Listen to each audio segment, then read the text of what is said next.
go away.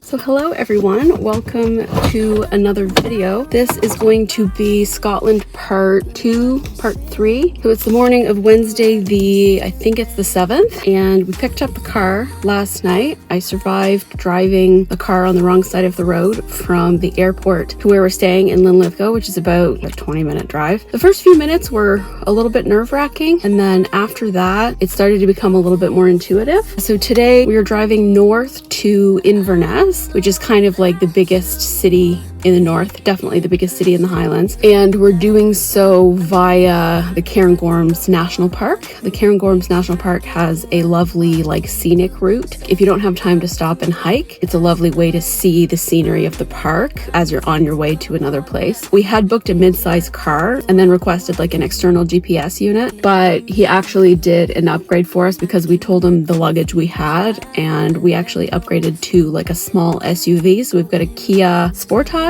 I think. It's really great, and there's a lot of leg room in the back for whoever's sitting in the back, and I have to figure out the maps. So I hope that you enjoy. We're back at Midhope, the Outlander Castle, because my mom wasn't able to come the other day because she was sick. Because I didn't get to say the other day, this is the back of Midhope Castle. This plays as Lallybroch in Outlander. I haven't watched Outlander in about 2 seasons. I'm about 2 seasons behind. I'm sticking nettles again. I don't know. I don't enjoy the stuff set in America as much. I'm a big fan of the first 3 seasons. Yeah, it's really cool to come see these places.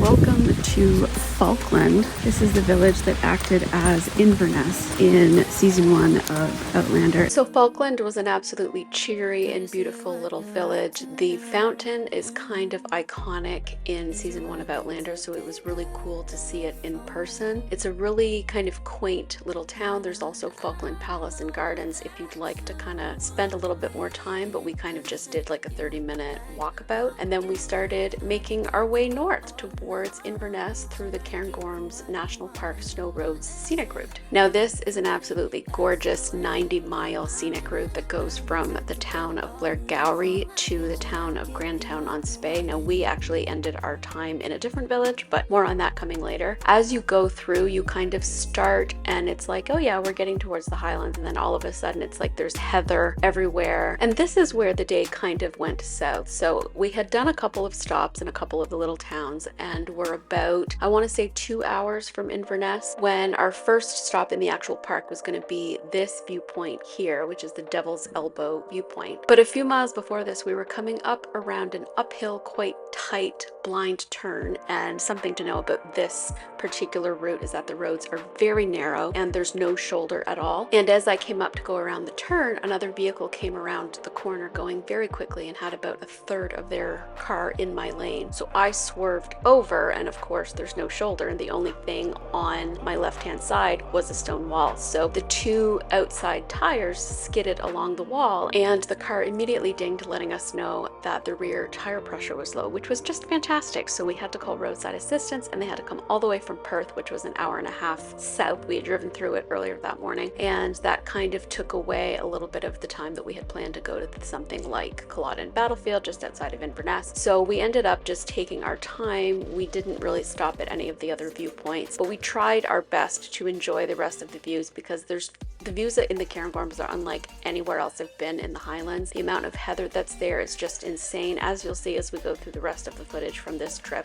The amount of heather in the Cairngorms does not, there's nowhere else that compares. So we finished our time in the Cairngorms with a lovely dinner in the village of Tomintoul, which is the highest village in the Highlands, and then drove to Inverness to rest our heads for the night. First up on day 2 of our road trip, once we left Inverness, was a boat tour on Loch Ness, which brought us from Inverness, or just outside of Inverness, all the way to Urquhart Castle and back. Now, I had visited this area when I lived in Scotland in 2016, but I never got the perspective of Loch Ness from the loch itself, and it is quite an incredible thing to see. Though it was a lovely day, the driving on the way to Urquhart Castle, the wind was really, really bad, so I wasn't able to enjoy it as much as I did on the way back. But eventually we got there, and some people actually got off at the castle. Now, if you've been to Scotland, you've probably seen pictures of Birkart Castle. It's one of the most iconic castles and most visited castles in Scotland. It rests in the village of Drumnadrochit, which is actually where I stayed when I visited in 2016. And it was really cool to see it again from the perspective of the loch. It's just an absolutely beautiful and timeless castle. So after our boat tour on Loch Ness, we made our way to Highland Trekking and Trail Riding, which is about 10 miles up quite a narrow dirt road from the village of Coogee, where my sister and I went for a lovely 2-hour pony trek through the Glen Afric Nature Reserve.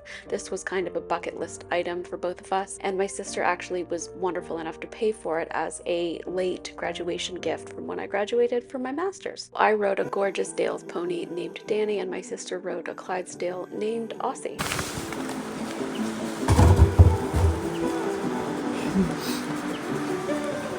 So for the first little bit of our pony trek, my sister and Aussie were in front, and Danny was content to be a follower, but quite quickly, about maybe 20 minutes into the ride, he decided, nope, I'm going to be the little pony who leads. So we ended up leading for basically the rest of the trail ride, and it was beautiful to see, to kind of be the first one to see the views. And I promise that I will shut up and just let you enjoy the scenery like I did when I was on the ride, but I just want to rant for a sec about how lovely the care was for these animals. So I'm very particular now when I choose a trail riding place to look up reviews and make sure that the kind of equine welfare standards of the places are up to snuff. And I could not get over how lovely a life these horses live. They're all so happy. They live out 24/7 in a huge herd. I think she said that they have 18 horses, and they each work 5 to 6 days a week, but it varies based on how long the trek is and that kind of thing. And they all just love their jobs. They have slow, meaningful work that they seem to really enjoy. Danny, for example, was bred to be a show pony, and he did not show interest in it, so they bought him, and he's just loving life now as a pony trekking horse.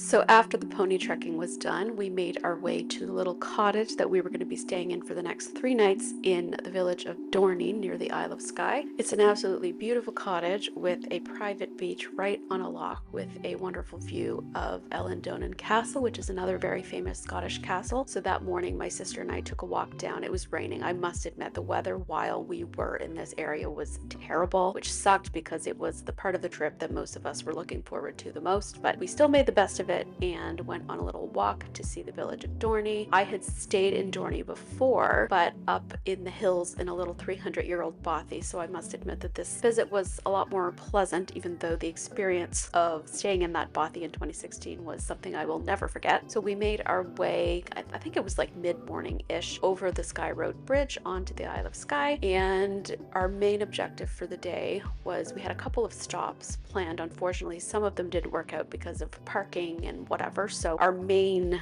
objective was to see the fairy pools, but the view along the way, as you can see, was absolutely stunning.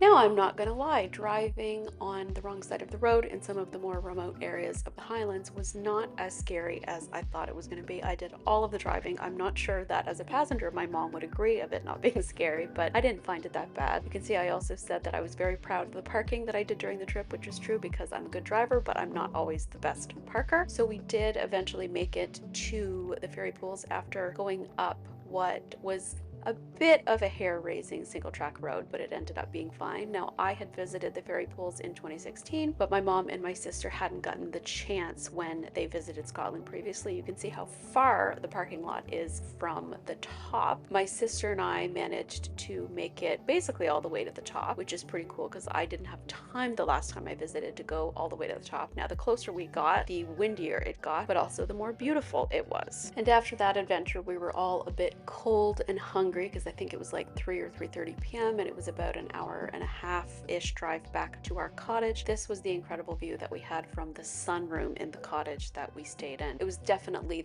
our favorite place that we booked on Airbnb for this trip. And yeah, we just made some soup and relaxed for the evening, ready for another day on the Isle of Skye the next day. Oh my goodness, so it has been a while since I've checked in. It is now Saturday morning. We have 3 more full days left on our trip, and then we leave Tuesday morning from Edinburgh at like 9 a.m. We have had an eventful first half of our road trip into the Highlands. The first day we went from Edinburgh to Midhope Castle so that my mom could see the Outlander Castle. Then we went to the village of Falkland, which is another like filming location for Outlander. Then we started to make our way up through the Cairngorms National Park on the Snow Road scenic route, and quite soon into that we ended up getting a flat tire which really sucked. Luckily, we were able to make it to the viewpoint we were heading for, and then we called roadside assistance, and they were there within 2 hours or so. Then we made our way to Inverness. It was a long day. Still beautiful, but it was a long day. And not yesterday, the day before, we did a 2-hour boat tour in the morning on Loch Ness. And then from there, we drove to this very remote place called Coogee to do some pony trekking. So me and my sister did some pony trekking, and it was incredible. From there, we made our way here to Dorney. And yeah, now we're here, and we're on the Isle of Skye. So something that was kind of nice about this trip was that we went at a much slower pace than I normally would when traveling, and as a result it ended up being a much more relaxing trip. I think it was less about seeing the most amount of things possible and more about enjoying the things we did see in more detail. So we went on day 2 of our trip to the Isle of Skye and spent an hour or 2 in the biggest village on the island, which is Portree. It's a fishing village and a touristy kind of village, so there's a lot of really nice like artisan shops and things like that, as well as a beautiful kind of marina. And then we made our way about 12 miles north from Portree to the Old Man of Storr, which is the one thing on the trip that I was adamant that I wanted to do. It was kind of a bucket list hike for me, and last time I was here I didn't get to do it. But the parking situation actually wasn't that bad, even though it was peak tourist season. But of course, as soon as we got there, it started to pour with rain. Now, I wasn't going to let this deter me, so I started making my way up. I did get a slight glimpse of the pretty view that would have been much prettier if it was sunny, but I was like, you know what, I'm still gonna do this. So I am at the Old Man of Storr on the Isle of Skye.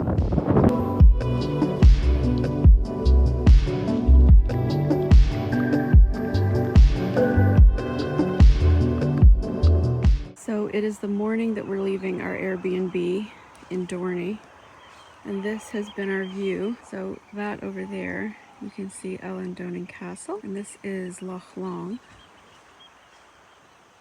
Now we were finally treated to some beautiful weather on what was technically our last day in the Highlands, though it was the second last day of our road trip. So we made a lot of stops on our way south from Dorney to Oban, where we would be staying for the night. And there were just the most beautiful little things on the side of the road. And what's nice is that there's a lot of parking places. And by nature of being in the Highlands, that means that most of these parking places will be accompanied by beautiful views, like this one, which is, I think, Loch Cluanie. It was, yeah, just absolutely gorgeous. This is technically a viewpoint, so there is more parking than there would otherwise be at a parking place, but it was a nice place that we spent maybe 15-20 minutes. And then we also stopped here, which is Glengarry. Now the viewpoint here wasn't as pretty as I was hoping it would be, but it was still a nice little place to stop to stretch our legs. And you can see the absolute contrast to the weather that we had experienced the previous few days, to very different vibes in the Highlands when it's dark and moody versus bright and sunny like it is here, but both are absolutely stunning. So our first major stop of the day brought us to Glenfinnan, which is famous for a couple of reasons. Historically, it is famous as the place where Bonnie Prince Charlie raised his army and raised kind of the Highland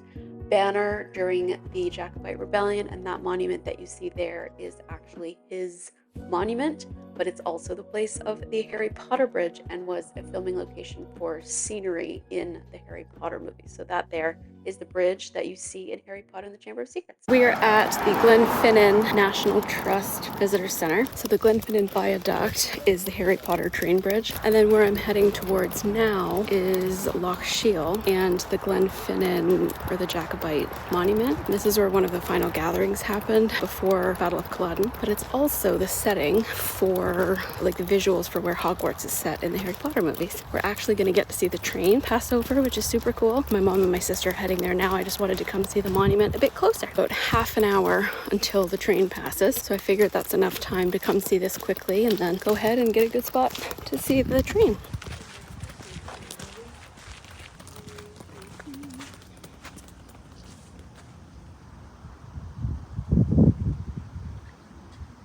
Oh, it's so pretty here. So I did come here when I did my tour of the Highlands and Skye, but we literally stopped for a photo stop. So to be able to come here and actually see things is awesome. When we were driving down the road, there was like no parking, so we had to drive for 6 kilometers, turn around and come back. And as we were driving around the corner, he had just opened up the parking again, and we found actually a really good spot, and I was able to back in. So we'll be able to just pull out and head on to Glen Cove. That is the visitor center. That's the monument in Loch Shiel, and then the viaduct is that way.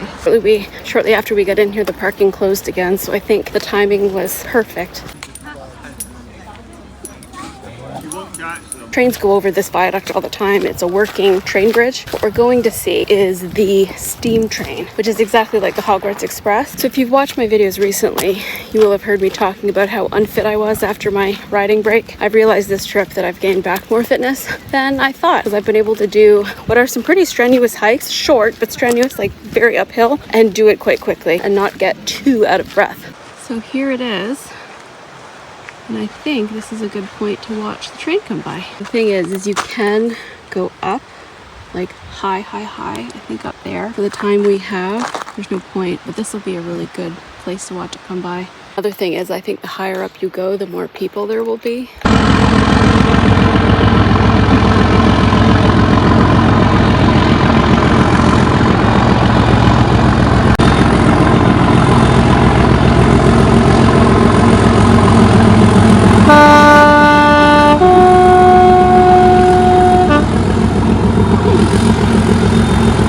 Be impressed with my backing up skills, guys.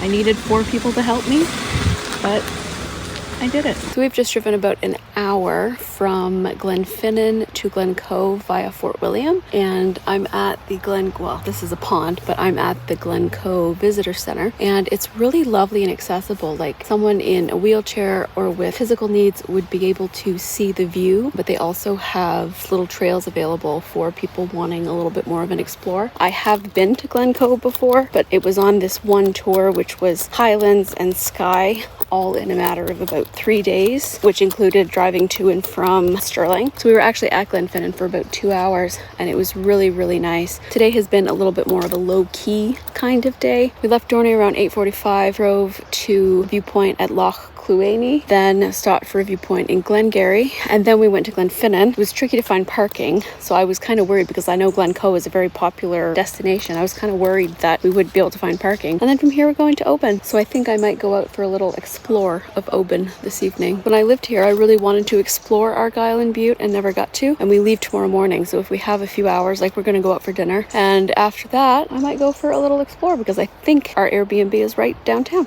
which is great.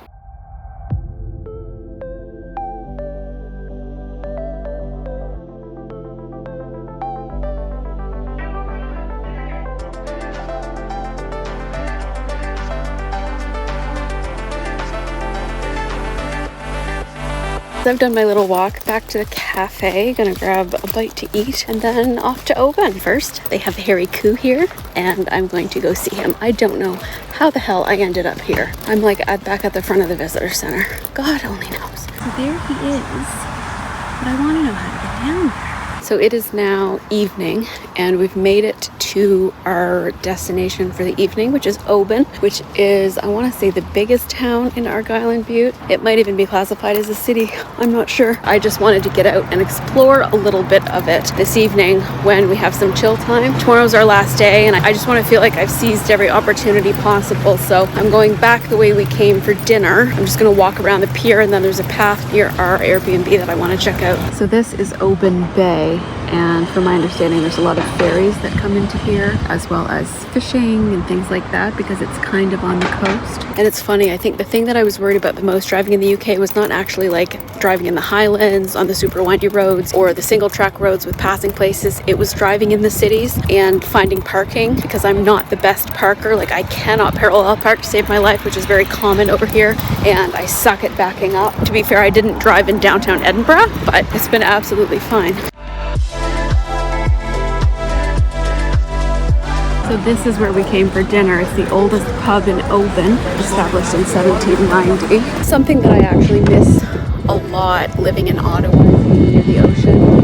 And this might not be like, it's the bay, so it's not right on the beach, but the smell, I know it sounds weird to say I miss the smell of like fish, like the smell of ocean, but I miss it a lot. So whenever I'm in a place that is near the ocean, I always try to go sit by the water, because all I have access to is rivers and lakes. We've had really good luck with the Airbnbs that we've booked. So in Edinburgh, we stayed in Linlithgow. Then when we started making our way north, we stayed in Inverness for one night, and then we based ourselves in Dorney for the last 3 nights to explore the Isle of Skye and that kind of area. And then tonight we're based in Oban in Argyll and Bute. And then tomorrow we're basically making our way slowly from Oban to Edinburgh via Kilmartin, Inverary, and a couple of other places. And I haven't had to share a bed with anyone this whole trip. I've had my own bed the last 3 nights in Dorney. I had my own room. I have slept a lot in youth hostels, and I will sleep in youth hostels again, but altogether the accommodations for this trip cost me less than $1,000 Canadian. Considering how bad the Canadian dollar is currently, is pretty incredible. So of course the last thing that I want to do after being in the hills all day is hike up a hill, but I have a feeling it's going to be pretty. So I would not want to navigate parking here at all. Oh my god, so the camera really doesn't show how uphill this is, but this is insane. I would not want to drive on here, let alone park, especially as it's a two-way street. So this is kind of a view, but I'm hoping I might be able to go up to that. It looks like some kind of like old Colosseum or something. So you've probably noticed that I haven't really talked to the camera much in the last 4 or 5 days while we've been on our road trip, and that's just because it's been full on. It's been a lot of fun, but I've been doing all the driving and I've been having to focus a lot on that. So when I've had free time, I haven't really felt like filming, to be honest. There's a kitty. Hiya. Don't you live in a pretty place? So sweet. I just like to go up to get a sense of the geography around me. Oh, I'm seeing the Colosseum, which is looking closer than I thought it would be. I found it.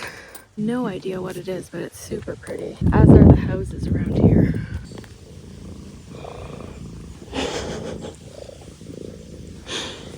Oh, this is gorgeous. Like, literally have no idea what this is, but it's beautiful. This is kind of like that garden that I found in Linlithgow. Like, it's absolutely stunning.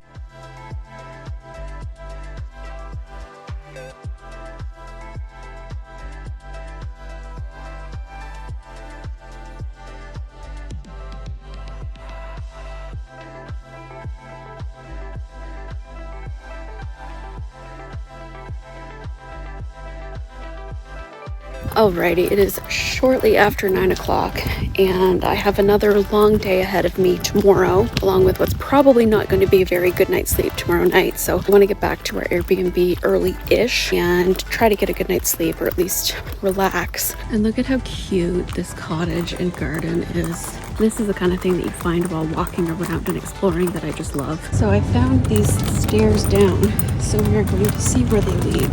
That there, I think, is the back of the Oban Distillery, which apparently is quite famous. I'm reaching the point in the trip where I'm super excited for tomorrow. Like, we've got some cool stuff planned, but at the same time, I'm excited to get home to my boys. Like, I miss Bingley, I miss Merlin. Natalie has been keeping Merlin in light work for me, which is super sweet, and gives her 2 horses to ride for a little bit instead of 1. I have no idea where I am. Okay, I remember seeing this. It's kind of funny. When I used to visit towns, even just for an hour or two, I would obsessively Google like the top top 10 things to do there on TripAdvisor, things like that. And I still do that to a certain degree, but now I kind of like just exploring and see what I find out. If I hadn't have gone out exploring, I wouldn't have had that super random encounter with that really, really nice guy. And like, obviously, if I'm going to visit a city for a specific purpose, I'm going to look into things that I want to do and whatever. But when I have limited time, like an hour or two just to wander around, I like just wandering around. It just kind of shows how my philosophy toward traveling has changed over the last few years. So anyways, I will see you tomorrow for the last day. I can't believe it's over. One thing I'm not looking forward to is I have to be back at work the day after I get home. Probably should have left a buffer zone, but alas, I wanted to save my vacation days.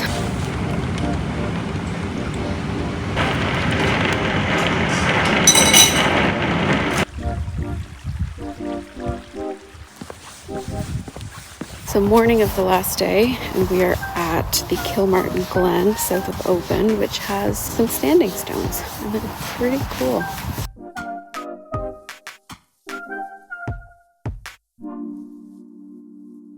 So you could spend hours exploring the Kilmartin Glen. It covers like 6.5 square miles or miles, and there's over 800 archaeological features of different kinds, monuments, standing stones, cairns. We're in a place where you could see some cairns too, but we really just stopped to see the standing stones. So next we're going to Inverary Castle, which is just a fairy tale type looking castle, but it was also used as the setting for the Downton Abbey Christmas special in season 2. So we're just in the village of Kilmartin for a rest stop. Then we gotta go get gas. Gas stops around here are few and far between, and there's one between here and the castle, so we're gonna go there. And then we're going to the castle. And I think that there may be some more standing stones down here because I'm seeing a sign that says "To the Stones." Sculpted stones within. No idea. Kilmartin grave slabs. Oh wow. These are pretty cool.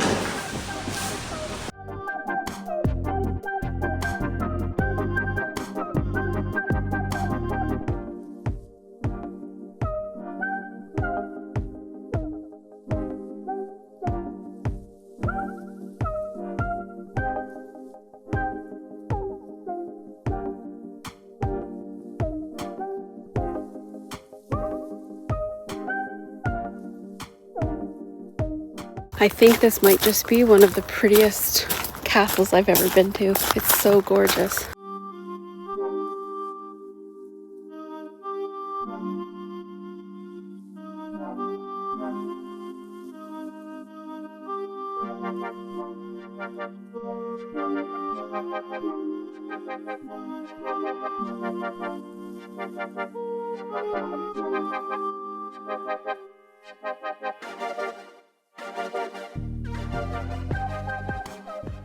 We are now at St. Conan's Kirk. This is in Dunmalley. It's about 26 minutes from Inverary Castle. The thing that I think is the most fascinating about this is the blend of architectural styles. It's unlike anything I've ever seen. It's not a very old church by any means. I think it's like late 1890s, but architecture is just beautiful and it fits right in with the setting. And this loch, based on what the town is called Loch Awe, which is fitting. So these are the Kelpies. They are in Falkirk, Scotland, just outside of Stirling, shortly before Edinburgh. And these are beautiful statues that are actually, I always thought that they were about the Kelpie myth. They're actually a dedication to the Clydesdale horse, which I had no idea is a Scottish breed. Crazy, I've seen these so many times from the highways, but never taken the time to come and actually see them. Even though there's buses that come here all the time from Stirling, I never came. So there's the third and final Scotland video, almost 6 months later. I have no excuse other than I just got super overwhelmed by other videos that I had to edit and I just got super behind. So now I'm getting caught up and I'm starting 2025 fresh, and I will see you next time.